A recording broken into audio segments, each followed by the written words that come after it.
Subaru enthusiasts have expressed doubts about the dramatically new 2015 Subaru WRX.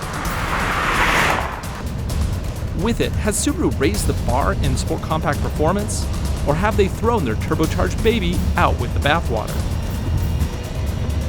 We find out right now on Driving Sports TV.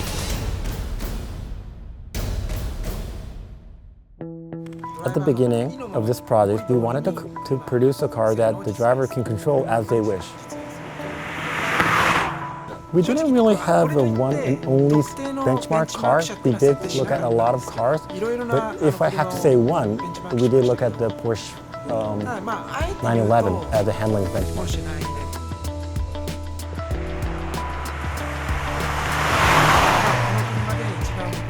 What I'm most proud about this car is that even though the stability is so high, but this car is so agile and it handles so well. There's no body roll. It is flat. This thing corners.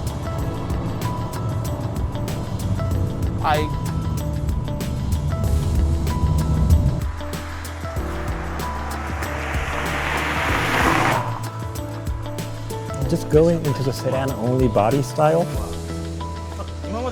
did have an advantage of the development of the handling of this car. Of course, not only the production model, but also we had a lot of prototypes in between these developments.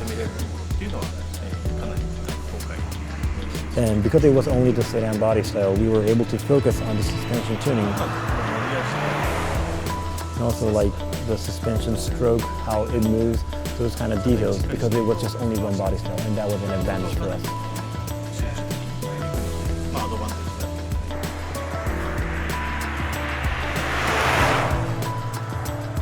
Let's start with a closer look at this new sedan-only WRX.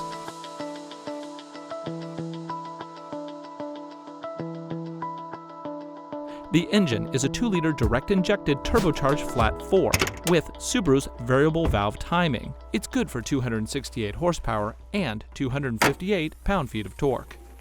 A version of this engine first appeared in the 2014 Forester XT.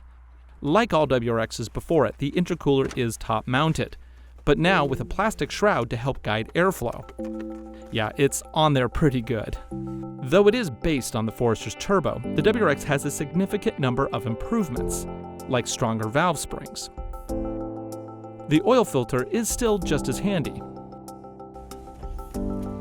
Tires are upgraded to Dunlop SP Sportmax RTs, wrapped around 17-inch alloys with the STI's 5x114 lug pattern.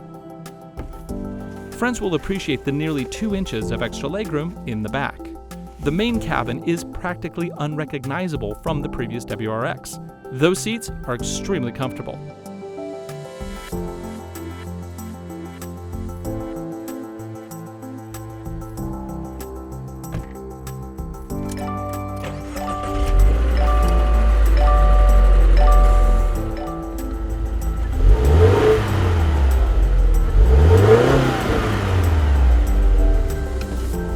The nav screen is the same sorry unit Subaru offers in all of its models.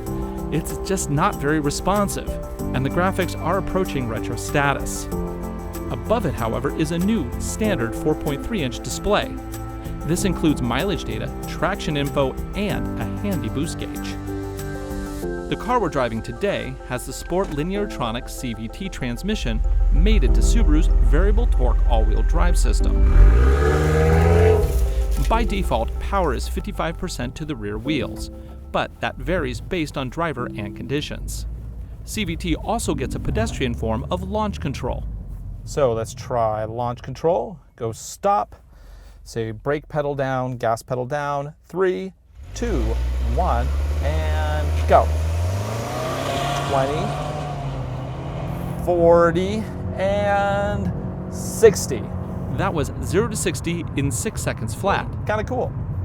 Now about how this car sounds, because you probably noticed something missing. Traditionally, Subarus have had an unequal length header, and that is what creates the Subaru Boxer Rumble trademark. So this time, we incorporate an even length exhaust pipe, changing from the uneven. There are two benefits of this changes. One is the refined sound of the exhaust. The other part is more performance from the engine. Of course, because we introduced the even length exhaust pipe, the rumbling sound that people like will disappear. But balancing the rumbling sound and the engine performance, we took the engine performance because that's something that primarily people is looking for. And why the performance gets better with an even exhaust pipe is that the left and the right side of the exhaust pipe length is same, so that the exhaust pressure from the both sides is equal. That makes it more efficient for the turbo. The turbo twin scroll. It's smooth. Power is instant.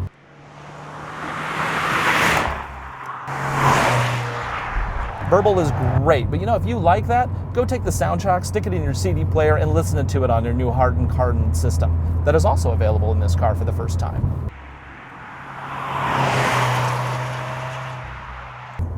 Okay, let's talk about the transmission, because that's kind of a big deal.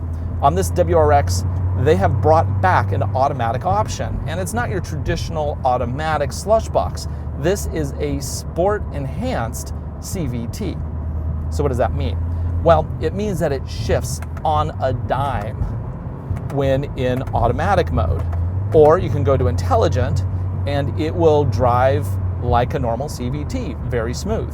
I go into Sport Sharp, and all of a sudden we have an 8-speed sequential automatic. 3, 4, 5, 6, 7, 8, 7. Engine braking with a blip in the throttle to synchronize the engine and transmission speeds. It is really a brilliant transmission. And Subaru says that it changes gears faster than a Lexus ISF. And I can't really argue with that. It's so fast I can't even time it. I mean, that's really fast. Now, you don't have the same direct power feel that you get with a stick shift transmission. But for an automatic, this is wonderful. So you might be asking, why didn't they put in a DSG? Well, aside from the fact that Subaru simply doesn't have a DSG in their portfolio, there's also the two aspects of cost and weight. DSGs are expensive because they're extremely complicated. And they're also heavy, which, as you know, weight plays against performance. You have to have more performance to overcome weight. So having a lighter car becomes more nimble, better fuel economy, and if you want to have even the slightest amount of decent fuel economy, you got to go as light as possible. So Subaru went with their CVT, they enhanced it, and then they put it into the WRX. Now, don't get your panties in a bunch, WRX fanboy. It's okay. Do you know why? Because they also came out with what is one of the best feeling manual transmissions Subaru has ever built. And that is the new 6-speed manual transmission that is also available in the 2015 WRX. It is a brilliant 6-speed box that is a ka-chunk, ka-chunk, ka-chunka. You know when you're in gear, and it feels great. In fact, the only problem with this CVT is the fact that that brilliant manual transmission exists. Because honestly, driving the CVT, I'm like, hey, this is great. And then you drive the manual and you're like, oh my God, that is what this car needs. So if you're a kind of person who needs an automatic, CVT is a great option. However, if you want the most enjoyment out of this new WRX, you absolutely, positively have to buy the 6-speed manual transmission version, because that is absolutely brilliant.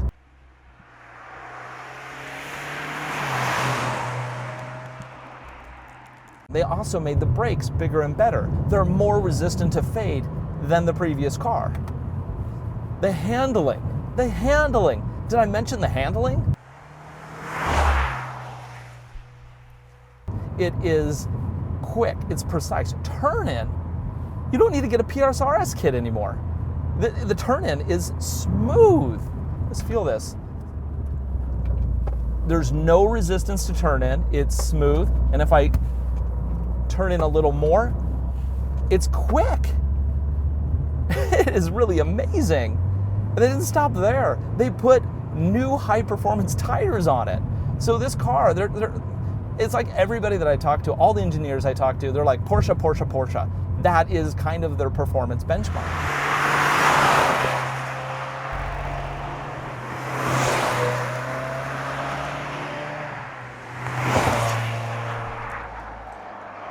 But Subaru didn't just compare this against the Porsche 911. Lateral acceleration is expected to be better than the Mitsubishi Evolution. Yes, the Evo. By now, like me, you're probably wondering, what's the downside? There's gotta be something bad that I could talk about with a car. There's always something bad. And yeah, you could say, okay, I don't like the looks, but that's a subjective opinion, you know? That's not something that you can just stick your finger and go, everybody hates the looks. It's not everybody hates the looks. No matter how much you hate the looks, not everybody hates the looks. Because honestly, in person, this car looks seriously badass. But I have racked my brain to find anything that is truly bad about this car. You don't like the CVT? Fine.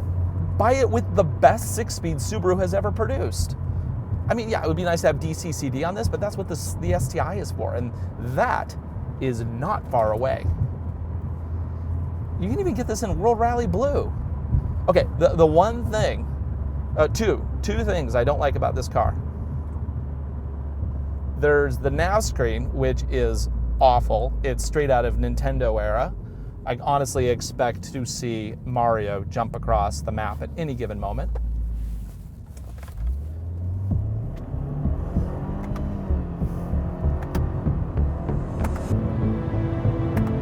It just keeps on giving. Oh, there's no body roll. It is flat. This thing corners.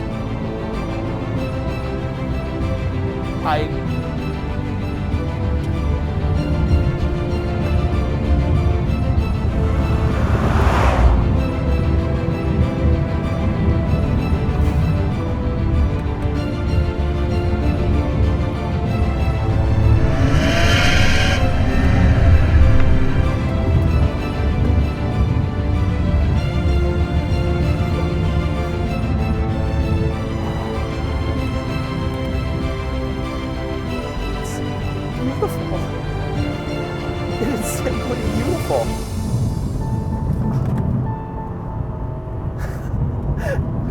I have goosebumps.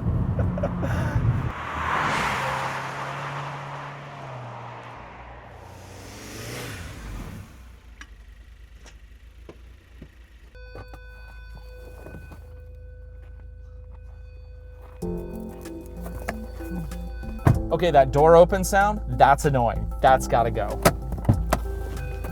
Oh, the one thing that I totally forgot. I was having so much fun driving. Okay, so there's two things that I hate about this car, and this is stretching it. The nav system is awful. This little tiny piece of plastic on the steering, it's this little pseudo-metallic thing. It's awful, it needs to go. And I guess there's three things now, because that door chime, that's just awful. See, there it is again.